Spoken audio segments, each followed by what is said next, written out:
Hanyul dustbin से अपनी depression वाली रिपोर्ट्स निकाल लेती है।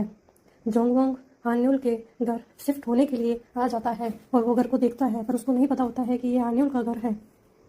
वो अपना सब सामान अपने रूम में रख लेता है। तभी उसकी मॉम का कॉल आता है और वो बोलता है अभी मैं ठीक हूँ। उसको अपनी सिचुएशन पर रोना आ रहा होता है। तभी हान्युल भी ऊपर आती है और दोनों एक दूसरे को देखकर पहचान जाते हैं। तभी एक बरा उड़कर उसके मुंह पर आ जाती है। तब वो बोलती है ये मैं नहीं पहनती, ये मेरी मॉम पहनती हैं। तब वो बोलता है तुम यहाँ क्या कर रही हो, ऐसा मत कहना कि तुम यहीं रहती हो। तब बोलती हाँ ये मेरा ही घर है। फिर वो अपने फ्लैशबैक को याद करते हैं जब उसके फ्रेंड्स उसको बोलते हैं कि अरे स्टडी करने के तरीके में और उसके स्टडी करने के तरीके में बहुत ज़्यादा फर्क है। और ये सब देख कर हान्युल बोलती है क्या तुम चुप नहीं रह सकते, तुम्हें दिख नहीं रहा मैं पढ़ाई कर रही हूँ। सभी लोग बोलते हैं देखते इस बार कौन फर्स्ट पाता है। जब जिंगवोंग अपना रैंक सेकंड देखता है तो वो शौक में आ जाता है और उसको हॉस्पिटल ले जाया जाता है। और जब वो वापस आता है तो सभी लोग बोलते हैं इसके पैर तो अब बिल्कुल ठीक है।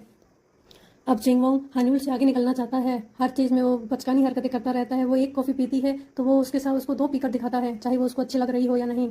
जब दोनों क्वेश्चन सोल्व कर रहे होते हैं तो एक दूसरे को हराने की कोशिश करते हैं। जिंगवोंग जीत जाता है और हान्युल का मजाक बनाता है।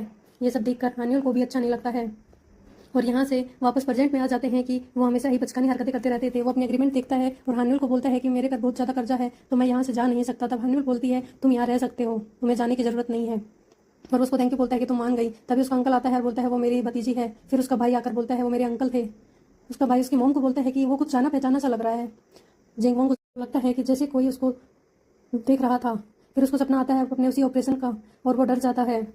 अगले दिन वो दौड़ने के लिए जाता है और वापस आकर देखता है कि हान्युल अपने काम पर जा रही है। उसका अंकल वहाँ पर एक कपड़ा झड़काता है जिसकी वजह से जिंगवोंग की आंख में लग जाती है और वो वहाँ से चला जाता है। जिंगवो अपने फ्रेंड से मिलने के लिए हॉस्पिटल जाता है और वो बोलता है कि तुम अब बड़े हो गए हो, बचकानी हरकतें मत करो, तुम मुझसे बात कर सकते हो। दोनों मिलने पर वापस फिर वही बचपन वाली बातें करते हैं। हान्युल उसको बोलती है कि क्या तुम्हें याद है मैंने तुम्हें फर्स्ट सेमेस्टर में हरा दिया था, तुमसे ज़्यादा रैंक नंबर आए थे मेरे और तुम बेहोश हो गए थे। तब वो बोलती है मैंने तुम्हें दूसरी बार भी हराया था। तब वो बोलता है मेरी रैंक तुमसे अच्छी थी। तभी वो बोलती है कि तुम मेरे ही घर में रह रहे हो।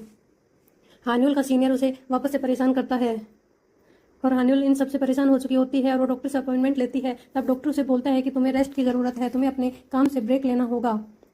एक ऑपरेशन होता है जिसमें उसके सीनियर की गलती होती है पर वो सारा ब्लेम हान्युल पर डाल देता है। और ये सब देखकर हान्युल को अच्छा नहीं लगता है और वो बोलती है कि आपको एक सुई तक लगानी नहीं आती है। और वो उस पर हाथ उठाना चाहता है पर वो वापस उस पर मारती है और वो नीचे गिर जाता है। वो उसको बोलता है यार तुम ये सब करके इस हॉस्पिटल में रुक पाओगी। तब वो अपना कोट और आइडेंटिटी कार्ड निकाल कर वहाँ फेंक के चली जाती है और बोलती है मुझे ज़रूरत भी नहीं है।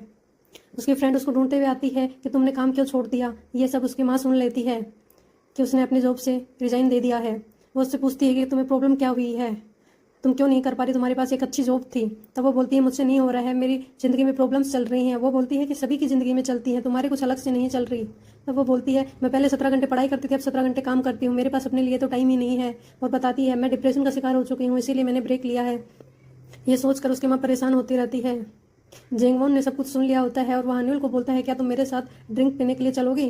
तब वो उसको बोलती है एक ड्रिंक नहीं मैं 3 बोतल पीना चाहूँगी और तुम मुझे पिलाओगे। वो बोलता है ठीक है। वो जाने वाले होते तभी बोलता है कि तुम्हें मेरी जैकेट पहन लेनी चाहिए क्योंकि तुम ऐसे अच्छी नहीं लग रही हो, लोगों को तुम्हें देख कर ना अनकंफर्टेबल लग रहा है।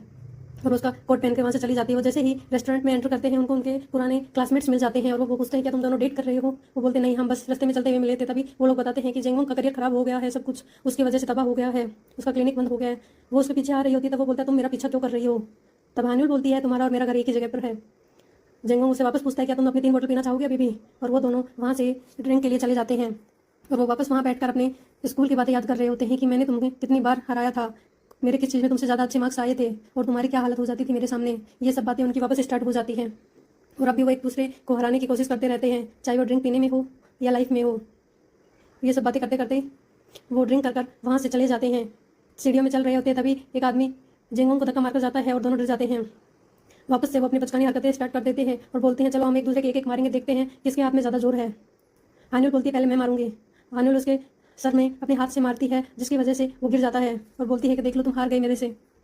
अब जैसे ही उसका नंबर आता है मारने का, जैसे ही जेंगवोंग उसके मारने की कोशिश करता है वो देखता है कि हान्युल की आंखों में आंसू होते हैं। वो अपने फ़ोन को देख रही होती है जिस पर कोई मैसेज आता है जिसको देखकर उसको रोना आ जाता है। और वो मैसेज होता है हान्युल के किसी पेशेंट का जो उसको बोलते हैं कि तुम्हारी अच्छी केयर से मैं बिल्कुल ठीक हो गई हूँ। ये सब देखकर हान्युल इमोशनल हो जाती है। उसे खुशी होती है कि उसके ओवरवर्क करने की वजह से कोई पेशेंट ठीक है और उसको ये सोचकर ही रोना आने लगता है। और उसको रोता हुआ देख जेंगवोंग पूछता है तुम्हें क्या हुआ है, मुझे रोना आ रहा है तुम्हें देखकर। वो कुछ नहीं बोल पाती है वो उसके पास बैठ जाता है और वो दोनों रोने लगते हैं। जेंगोंग हान्यूल को गले लगा लेता है और दोनों रोते रहते हैं। नेक्स्ट एपिसोड के लिए बेल आइकन ऑन कर लें।